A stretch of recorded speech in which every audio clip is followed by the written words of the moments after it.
अहिल्यादेवी होळकरांच्या त्रिशताब्दी जन्मोत्सवानिमित्त अहिल्यादेवी होळकरांचं जन्मस्थान असलेल्या चौंडी येथे कार्यक्रमाचं आयोजन करण्यात आलं होतं। या सोहळ्याला मुख्यमंत्री देवेंद्र फडणवीस आणि दोनही उपमुख्यमंत्र्यांनी उपस्थिती दाखवली आहे आणि यावेळी अहिल्यादेवींना अभिवादन केलं। मोदींना आजच्या कार्यक्रमाचं निमंत्रण दिलं होतं। लवकरच मोदी आणि राष्ट्रपती खरं तर चौंडीत येतील असं देखील फडणवीस म्हणाले। शिंदे सरांनी आणि आम्ही सगळ्यांनी देशाच्या प्रधानमंत्र्यांना या ठिकाणी निमंत्रित केलं होतं आणि सांगितलं की साहेब 300वी जन्मजयंती आहे, आपण चोंडीला आलं पाहिजे। त्यावेळेस प्रधानमंत्री मला म्हणाले, माझ्यासमोर प्रश्न होता, एकीकडे जन्मस्थळ होतं आणि दुसरीकडे कर्मस्थळ होतं।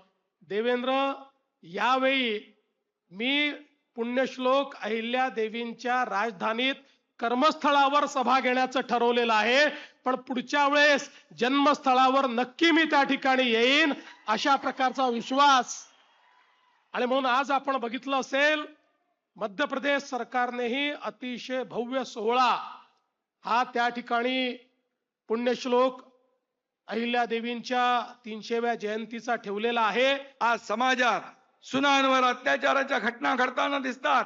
त्या लेकी सुनांना माझं एवढंच सांगणं आहे, एवढीच विनंती आहे, तुम्ही शूर अहिल्यादेवींच्या लेकी आहात।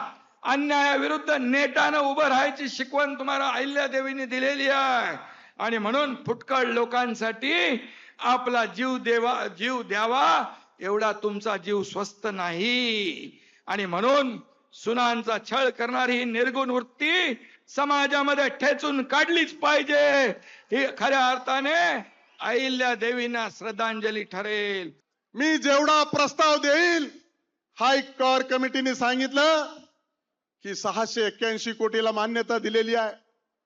माननीय मुख्यमंत्री महोदयाचे निर्देश आहेत, ज्यावेळेस संपूर्ण मंत्रिमंडळ चोंडीत बसला, शिखर समितीचं चोंडीमध्ये बसली, त्यावेळेस फायनान्स आणि प्लॅनिंगच्या सेक्रेटरीने सांगितलं, लाडक्या बहिणीमुळं आपल्या तिजोरीची अवस्था चांगली नाही। त्या सगळ्या अहिल्या भक्तांनी देवाभाऊंच्याकडे एकनाथ शिंदे साहेबांच्याकडे मागणी केली की आम्हाला अहमदनगरच्या खुना इथं नको आहेत, आम्हाला अहिल्यानगर हवाय आणि एका मिनिटामध्ये तुम्ही ते करून दिला। एका वर्षाच्या आतमध्ये तुम्ही निर्णय करून दिला। मी तुमचं मनापासून आभार व्यक्त करतो। मी आज काहीच मागणार नाही, आपण मागू परत। अरे आज इतकं दिलंय, इतकं दिलंय, इतकं दिलंय, दिलंय की नाही? खरं सांगा, दिलंय का नाही? सगळे सांगा। आरक्षणाचं तुमच्या मनामध्ये आहे, देवाभाऊ नक्की काहीतरी मार्ग काढते, तुम्ही चिंता करू नका।